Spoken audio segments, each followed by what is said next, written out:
All right, welcome to the Chapter 7 recap. So, what do you need to know from Chapter 7? Well, let's start with slope fields.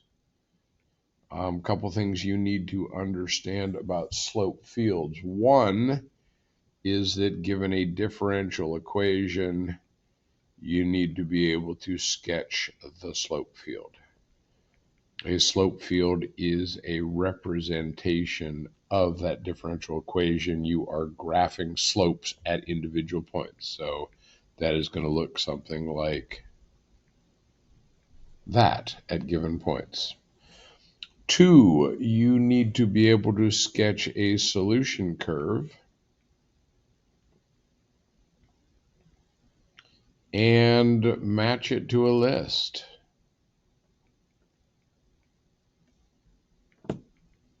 So if we had something like this, and our solution curve perhaps looked something like this, you would be able to go to the list and say, well, that graph right there looks like this particular equation on the list. And this, of course, relates to our next point, that that graph is a graph of the antiderivative of given given that this dy dx was equal to f of x. And that matches or takes us to our next point, which is we should be able to identify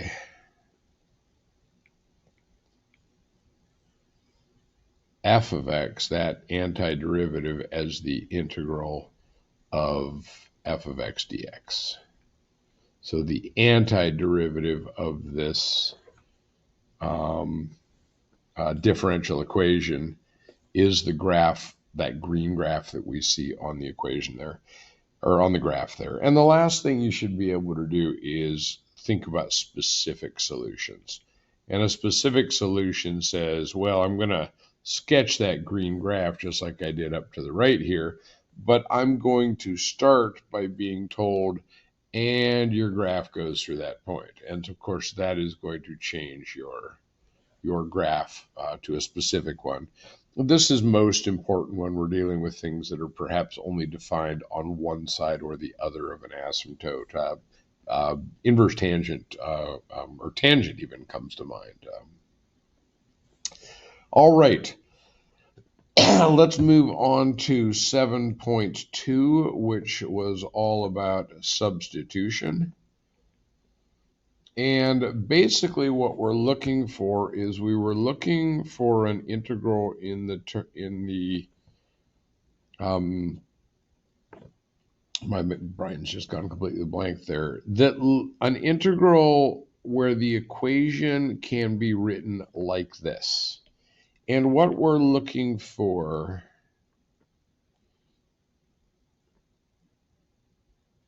is some u where the du is already included in the equation. Because now we can rewrite this as the integral of u du and then just find that integral. It becomes much simpler once we can separate it out, whereas this was a complicated integral to begin with. There's a whole bunch of properties of integrals on page 341. You have them in your notes. I handed them out earlier. And then the only other thing we need to think about in this particular category is definite integrals. Because if we've got the integral from a to b of f of x dx, and we do some kind of u substitution, and so then this becomes the integral of u du, but the problem is a and b are still values of x, not values of u, so you can either write your integral as x equals a to x equals b, or you could calculate the values of u for x equals a and x equals b. Doesn't really matter which one, but it's really important that you do it. Okay, let's jump into 7.4, which was all about exponential growth and decay. And the first thing we remember is that we're looking at a differential, which is a composite multiplication of an x function and a y function. And so we can rewrite this as 1 over g of y dy equals f of x dx. By separating the variables, we can integrate both sides, and we can then solve for y. Once we finish integrating, it's important that we solve for y. We are looking for a solution in the form of y equals to a differential equation. So this leads to some interesting practical applications. First off is exponential change. And the law of exponential change says that if the rate of change of something is directly proportional to the function, or to y, and that is a proportional relationship, ky, that we separate the variables, we do the fiddling, and what we end up with is that y is equal to the initial value of y times e to the kt. So that's the law of exponential change. We can do continuously compounded interest similarly. And we know that our interest equation is that the amount that we have at any time t is the amount we start with, our principal, times 1 plus r over n to the nt, where n is the number of times we're compounding every year, t is the number of years we leave the money in the bank. Well, fiddling around with this exponential growth and the law of exponential change, we get that a of t is equal to p e to the rt. And this is basically, we're saying, well, let's take the limit as n goes to infinity. That's an n. And we use our exponential growth rules, and we come up with that, which is a pretty well-known equation in accounting circles, or if you've taken a personal finance class. What's another example? Another example is half-life. We know that the half-life of substance happens when there is half of the initial amount left over. And fiddling around with half-life, what we discover is that the half-life of a substance is equal to the natural log of 2 divided by k, where k is our decay constant, always positive. And if we go back and look through our notes, we notice that this decay constant goes back to the law of exponential change.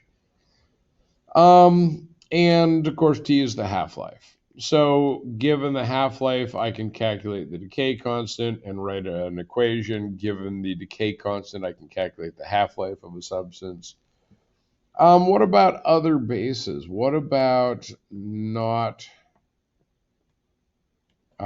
using E as our base? Well, typically, if we think of y equals y sub naught b to the ht, notice this is not k, because k is very specific half-life constant. B is our growth pattern. And h is the period of our growth pattern. And I will give you one quick example. If something triples in 5 years, well, then B is equal to 3, and H is 1/5. And we get Y is equal to Y sub naught 3 to the 1/5 T. And all of a sudden, again, very easy calculation if we just look at that sentence and go from there. And finally, let's talk about Newton's law of cooling. And again, all the derivation and everything is in the book and in the videos. So here's what we know. The rate of change of temperature with respect to time is it is directly proportional to the difference between the temperature of a substance and the surrounding temperature. So your cup of coffee, cold outside, hot coffee, how fast it cools will be directly proportional to that difference in temperature. Notice it is going down. It's not going up, it is going down. It is a negative.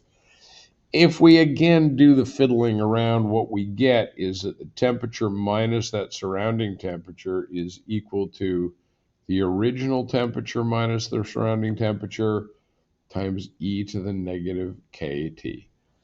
And so on these problems, again, we have a decay constant, which in this case is a cooling constant. We can typically measure the surrounding temperature.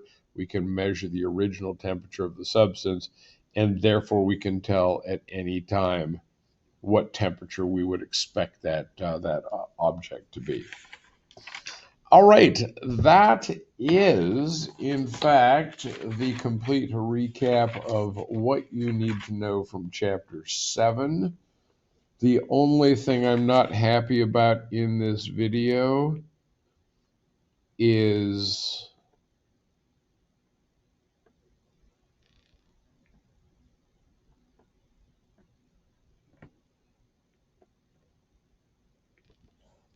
that I stumbled just a little bit right here because I had forgotten to include this fact, that this leads us to y sub naught e to the, and notice that because this is exponential decay, not exponential growth, it's really, really important that we recognize that that negative is right there. I realized that I had left that off, and it might not have been totally clear that there should be a negative there, whereas if I go back to growth, you'll notice that that's positive KT because something is increasing. We need to change that to negative if it's decreasing. All right, that is it. I hope you learned something. Thanks for watching.